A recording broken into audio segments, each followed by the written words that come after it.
Bienvenidos a nuestro programa semanal Conoce México. Hoy les quiero platicar tantito de un problema que pasa en nuestro país. La ignorancia de los jóvenes, que no conocen nuestra cultura y nuestra historia, nuestros colores. Nuestra historia comienza en 1517 cuando, desde España, mandaron una expedición liderada por Hernán Cortés a descubrir nuevas tierras. Seguido por 1519 cuando los españoles descubren por primera vez Tenochtitlán. Ahí fue cuando los españoles se dieron cuenta de todos nuestros recursos naturales. México tiene bastantes recursos naturales y esa es la base de su economía. La agricultura se divide en dos partes: agroecología, que es todo lo del suelo, y la agrícola, que estudia los cultivos de acuerdo al clima y el terreno. Hablando de suelo, ¿sabías que nuestro país es el número 14 en extensión territorial, haciéndolo uno de los países más grandes del mundo? Como todos sabemos, el 16 de septiembre de 1810, Miguel Hidalgo dio el grito de independencia, y no fue hasta dentro de 11 años que nosotros por fin fuimos un país independiente en 1821. Uno de los recursos que explota mucho México es la ganadería y la pesca. Hablando de mares y peces, México tiene un área litoral de alrededor de 11.000 kilómetros, y entre ellas se encuentran sus playas más famosas, como Cancún, Tulum y Playa del Carmen. México tiene una superficie de 1.964.380 kilómetros cuadrados.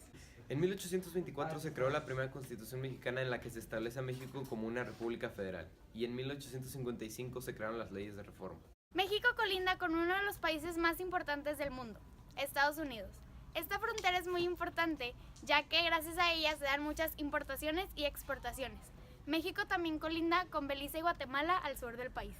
Por la posición global de México, el norte del país es más propenso a tener desiertos, y dos de esos desiertos son Sonora y Chihuahua.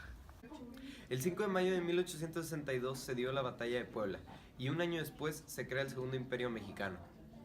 Otro recurso natural muy importante es la minería. México es uno de los países más productores de plata, zinc, cobre, sal, entre otros.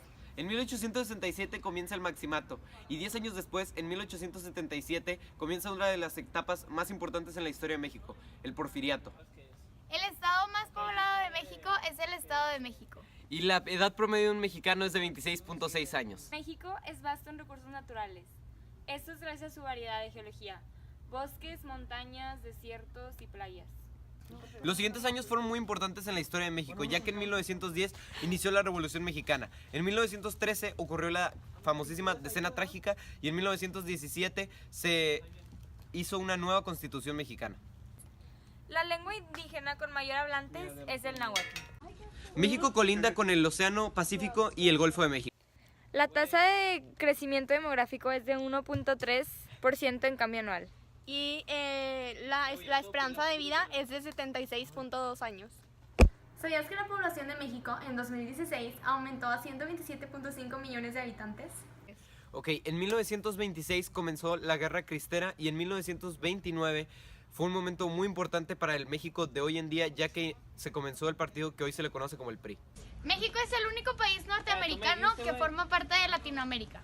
La tasa de fertilidad es 2.21 hijos por mujer. Otro recurso natural es la energía. México posee una gran variedad de actividades productivas relacionadas con generación de energías renovables. En 1938 fue la expropiación petrolera. Y en 1953 se le dio el voto a la mujer.